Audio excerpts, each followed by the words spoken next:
جرابوں پر مسح کرنے کا حکم، کیا جرابوں پر مسح کرنے سے پورا وضو ہو جاتا ہے یا نہیں؟ جبکہ اکثر جہاں ہم جاب کرتے ہیں وہاں بار بار جوتے اتارنا یا جرابیں اتار کر پاؤں دھونا مشکل ہوتا ہے۔ خرم صاحب کویت سے۔ یہ بھی 15ویں صدی کی ایک بدعت ہے جس کا اس صدی سے پہلے کہیں کوئی ثبوت نہیں ملتا کہ عام جرابوں پہ بھی لوگ مسح کرنے لگے، اور بعض علماء نے اس کے جواز کا فتویٰ دیا ہے، لیکن یہ اجماع امت کے خلاف ہے۔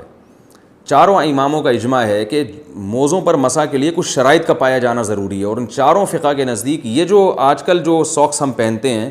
ان پر مسح بالکل جائز نہیں ہے۔ اس کی بڑی وجہ یہ ہے کہ جتنی احادیث، قرآن نے سب سے پہلے پاؤں دھونے کا حکم دیا ہے، اور یاد رکھیں جب قرآن میں کوئی حکم آتا ہے تو اس حکم سے اختلاف کرنے کے لیے کوئی بہت مضبوط اور واضح دلیل ہونی چاہیے۔ تو خفین کے بارے میں تو دلیل واضح ہے، خفین کہتے تھے چمڑے کے موزے، تو چمڑے کے موزے یا وہ موزے جو چمڑے جیسے ہوں جن میں پانی نہ جاتا ہو، یا وہ شرائط جو فقہ کی کتابوں میں لکھی ہوئی ہیں۔ تو قرآن نے چونکہ پاؤں دھونے کا حکم دیا، اگر قرآن میں حکم نہ ہوتا پھر ہم کہیں سے بھی کوئی بھی روایت ملتی ہم لے لیتے، لیکن قرآن نے چونکہ پاؤں دھونے کا حکم دیا ہے واضح لفظوں میں،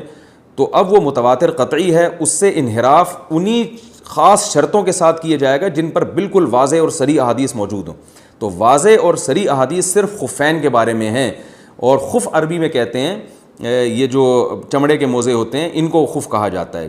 اسی طرح بعض لوگ کہتے ہیں کہ جورب کے بارے میں، جورب بھی حدیث میں آتا ہے کہ نبی صلی اللہ علیہ وسلم نے جورب پر مسح کیا۔ یاد رکھیں نبی صلی اللہ علیہ وسلم کے دور میں یہ والے جورب تھے ہی نہیں۔ یہ جو ہم موزے پہنتے ہیں نا بوٹ کے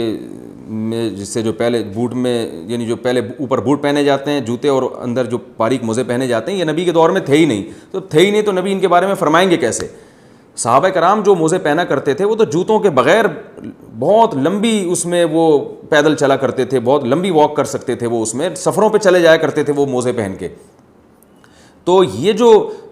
آج کل کے موزے ہیں یہ نبی صلی اللہ علیہ وسلم سے اس کا ثبوت ہی نہیں ملتا، تو اس کے بارے میں احادیث خاموش ہیں۔ تو اس لیے اس کے بارے میں یہ فیصلہ کرنا کہ اس پر بھی مسح جائز ہے یہ کسی بھی حدیث میں نہیں ملتا، کیونکہ جورب کا جو تذکرہ حدیث میں آتا ہے تو جورب خفین کو بھی کہا جاتا ہے،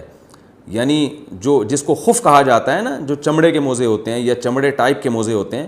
تو جورب اس کو بھی کہا جاتا ہے۔ تو آپ جورب سے یہ والے جورب مراد لے لیں، یہ کسی امام کا مذہب نہیں ہے، نہ اسلاف میں سے کسی